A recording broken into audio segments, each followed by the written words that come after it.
Chers confrères, j'ai le plaisir de partager avec vous les données cliniques de mes 2 cas de TAVI réalisés ici au Maroc, dont le premier était le lancement du TAVI au nord d'Afrique.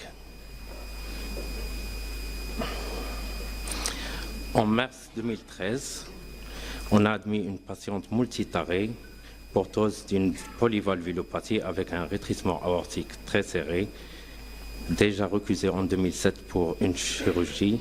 Son Euroscore a été chiffré aux alentours de 20. L'échocardiographie préopératoire montre un rétrécissement aortique très serré avec un gradient moyen à 90 mm de mercure, une surface aortique à 0,4 cm². Ainsi, une valve mitrale très calcifiée avec insuffisance mitrale grade 2, des cavités droites très dilatées avec insuffisance tricuspide 2 à 3 sur 4, sur dilatation annulaire avec une HTAP avec PAPS à 115 mm de mercure, une veine cave inférieure très dilatée à 29 mm.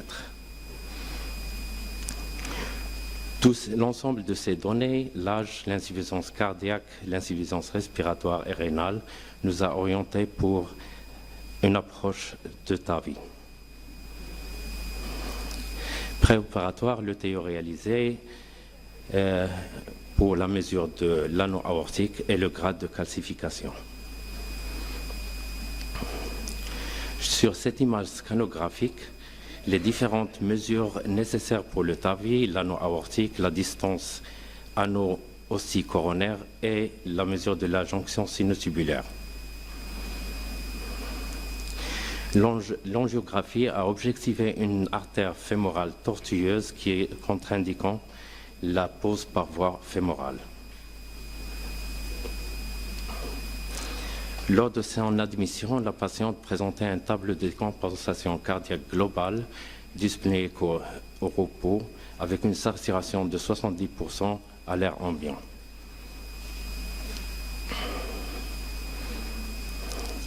Ce diapositive illustre les différentes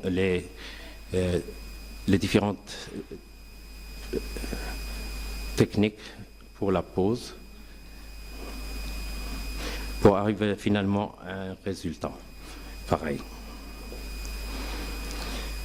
Alors, à FES, dans une salle hybride, on voit ici l'installation de la patiente et du matériel nécessaire pour l'urgence.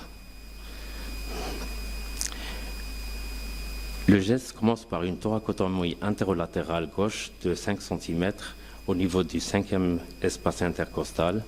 Après ouverture et suspension du péricarde au niveau de l'apex, emplacement des bourses et de l'électrode de stimulation pour le repeat pacing.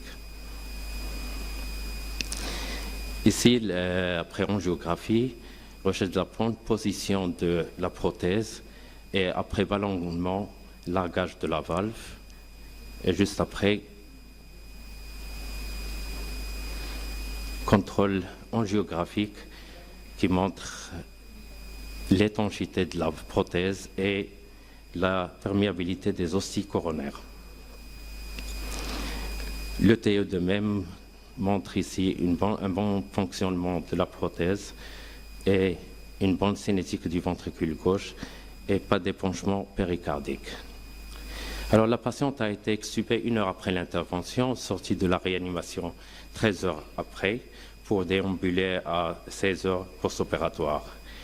Le suivi de la patiente a été compliqué d'une anurie du 1er au 3e jour sans besoin de dialyse, suivi d'une phase polyurique avec régression des paramètres de rétention rénaux à leur valeur initiale, ainsi d'un syndrome dépressif avec refus de coopération, ce qui a nécessité une prolongation de son séjour à la clinique.